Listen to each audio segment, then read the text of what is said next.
موجود ہیں، ہمیں امام تک پہنچنے کے لیے رستہ چاہیے۔ امام فرماتے ہیں کہ جب میں ظہور کروں گا تو میرا ہر شیعہ مجھے دیکھ کے کہے گا کہ میں نے تو آپ کو پہلے دیکھا ہوں۔ مولا فرماتے ہیں تمہارے اور ہمارے درمیان فاصلے نہیں، صرف گمان ہے جو تمہاری طرف سے ہے۔ مولا فرماتے ہیں میرے شیعہ اور مجھ تک پہنچنے کے لیے جو سب سے پہلا ایک وسوسہ ابلیس میرے ماننے والے کے دل میں ڈالتا ہے وہ یہ ہے، کہاں وہ کہاں ہم۔ معصوم فرماتے ہیں یہ پہلا خیال ہے جو ابلیس اس کے ذہن میں ڈالتا ہے۔ مولا نے پھر اسی خیال کا جواب دیا، مولا نے فرمایا اگر تمہارا یہی معیار ہے کہ کہاں ہم کہاں تم ہم سے مل نہیں سکتے، اگر یہی منزلت ہوتی کہ تم ہم سے ملنے کی وجہ تمہارا اور ہمارے درمیان یہ ہوتا تو کبھی بھی ہم اپنی محبت تمہارے دلوں میں نہ ڈالتے۔ ایک شیعہ نے مولا سے توقیع میں پوچھا، اس نے کہا مولا میں ملنا چاہتا ہوں۔ مولا فرماتے ہیں ہم ملتے ہیں تم پہچانتے نہیں۔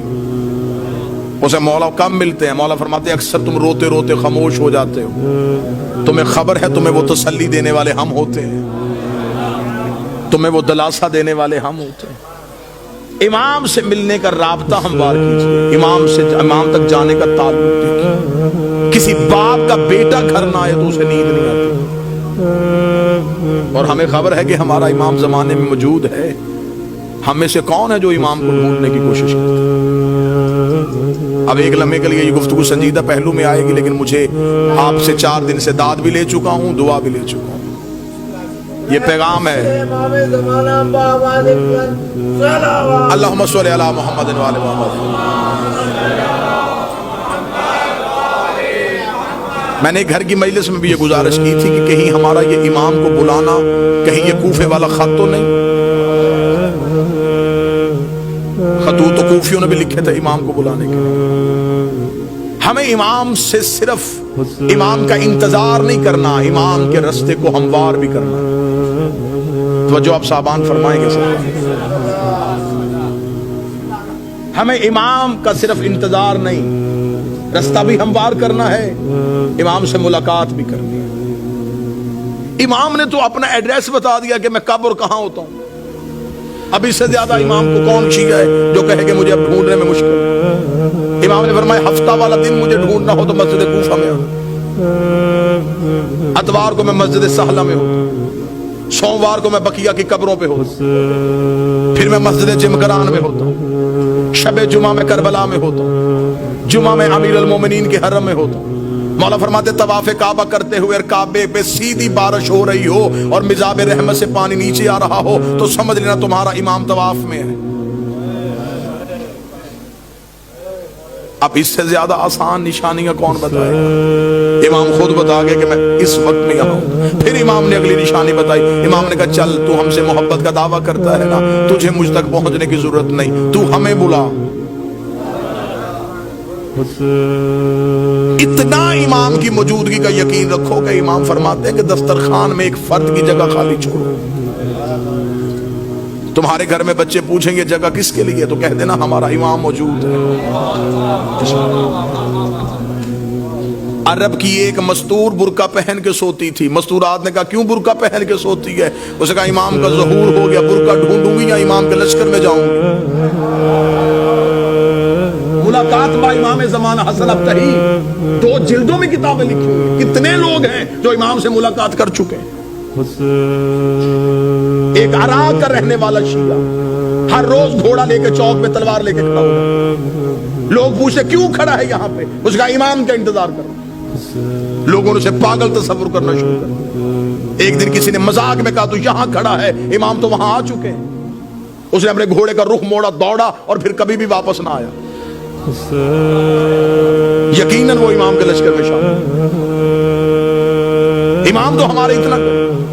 ایک شخص نے ایک عارف سے آ کے شاگرد نے کہا کہ میں مولا سے ملنا چاہتا ہوں، مجھے کوئی عمل بتائیے جو میں کروں اور امام سے ملاقات۔ موضوع پسند ہے سر؟ یا علی مشکل، مجھے کوئی عمل بتائیے میں مولا سے ملوں۔ انہوں نے کہا عمل یہ ہے کہ رات کو تیز نمک والا کھانا کھا کے سونا۔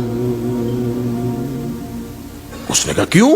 فرمایا بس تیز نمک والا کھانا کھا کے سو گیا، صبح آیا میں سو گیا تھا دی رات، لیکن زیارت نہیں ہوئی. اسے کہا خواب میں کیا دیکھتا رہا؟ اسے کہا پانی، اس لیے کہ میرے دل میں پانی کی طلب تھی. اسے کہا جتنی طلب تیرے دل میں پانی کی تھی اتنی امام کی کر ملاقات ہو جائے. شدت پیدا کر امام سے ملنے کی، خواہش پیدا کر امام سے. ایک شخص کو خبر ہوئی کہ کربلا میں مولا امام حسین کے حرم میں جو 40 روز زیارت عاشورہ پڑھے امام اس سے مل لیتے ہیں. اور یہ آج بھی ہے، منقول ہے روایات میں کہ حرم امام حسین میں زیارت عاشورہ کا 40 روز کا عمل کیا جائے تو امام مل لیتے ہیں. وہ 40 روز زیارت عاشورہ کا عمل کرنے کے لیے چلا گیا. جیسے جیسے دن گزرتے گئے ذہن میں اعتماد ختم ہوتا رہا کہ نہیں، ملاقات نہیں ہو سکتی، میں اس قابل نہیں ہوں، میں گنہگار ہوں، وہ مجھ سے نہیں ملیں گے. بس یہ اعتماد کم ہوتا گیا. دن قریب آنے شروع ہو گئے، ذہن میں آیا گھر واپس چلا جاؤں، بچے اکیلے ہو گئے، کاروبار تباہ ہو رہا ہوگا. گھوڑے پہ بیٹھا اور حدود حرم سے نکلا. جب وہ کربلا سے نکل رہا تو گھوڑا سوار اس کے ساتھ چلا. گھوڑا سوار کی آواز آئی، کہاں جا رہا ہے؟ کہنے لگا کوفہ. کس رستے سے جائے گا، خشکی کے یا فرات کے؟ کہنے لگا خشکی کے رستے. گھوڑا سوار کی آواز ہے، پھر کوفہ میں ایک میرا کام کرے گا، ایک امانت ہے، وہ کوفہ میں ایک شخص کو دے دینا. کہنے لگا کیا امانت ہے؟ اس نے کہا کوفہ میں ایک ریان نامی شخص رہتا ہے، اسے یہ 40 دینار دے دینا. جب تو اس کے دروازے پہ جائے گا، دستک دے گا، صبح کا وقت ہوگا، وہ دروازہ کھولے گا، اس کے بازوؤں پہ خون کے چھینٹے ہوں گے. پریشان نہ ہونا، وہ قصاب ہے، صبح صبح جانور ذبح کرتا ہے. ذہن میں پھر نہ آیا کہ جو پہنچنے سے پہلے وجہ بتا رہا ہے.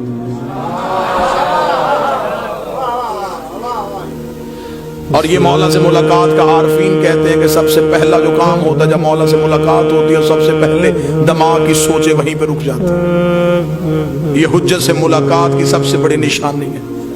دماغ وہیں پہ رک جاتا ہے. جب ملاقات ختم ہوتی ہے تو پھر وہیں سے شروع ہوتا ہے. اس لیے معراج کی رات ہر چیز وہیں کی وہیں رک گئی تھی.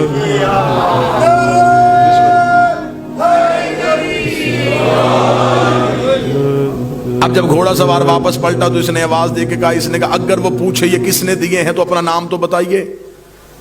گھوڑا سوار کی آواز ہے، کہہ دینا بقیہ نے دیے. میرے مالک کا لقب ہے بقیت اللہ. چلا گیا، جا کے کوفہ میں صبح پہنچا. اسی قصاب کے دروازے پہ دستک دی، اندر سے وہی شخص نکلا، بازوؤں پہ خون کے چھینٹے. دیکھیں گا مجھے خبر ہے تو صبح صبح جانور ذبح کر رہا ہے. کہاں سے آیا؟ کہنے لگا کربلا سے آیا ہوں. تو میرے دروازے پہ کیوں آیا ہے؟ میرے پاس تیری ایک امانت ہے، یہ 40 دینار کسی نے کربلا سے دیے، اسے کر ریان کو دے دینا. آنکھیں کھلی کی کھلی رکھ، رک یہیں پہ. اندر گیا، لباس تبدیل کیا، وضو کر کے باہر آیا. کہنے لگا زحمت ہوئی تجھے میرے دروازے پہ، میں معذرت چاہتا ہوں، تجھے اپنے دروازے پہ روک کے رکھا. میں لباس تبدیل کر چکا ہوں، وضو کر چکا ہوں. تھوڑی دیر کے لیے گھوڑے سے اتر، مجھے وہ آنکھیں چومنے دے جس سے تو نے مولا کو دیکھا ہے. مجھے وہ ہاتھ چومنے دے جس سے تو نے مولا کو ہاتھوں کو ہاتھ لگایا. یہ پریشان ہوگا تھا کون سے مولا ہے؟ اسے کہا یہ کیا تمہیں صاحب العمر نے نہیں دی گئی؟ کہنے لگا کون سے صاحب العصر؟ کیا وہ امام زمان تھے؟ اسے کہا تو وہاں مل کے آیا، تجھے پتہ ہی نہیں؟ مجھے جو جب بھی کوئی مشکل ہوتی ہے میں انہی کو بلاتا ہوں. میں نے تو ابھی رات کو کہا تھا مولا 40 دینار کا قرضہ ہے، مجھے واپس دینا ہے. صبح سے پہلے اس نے واپس بھیج دیا.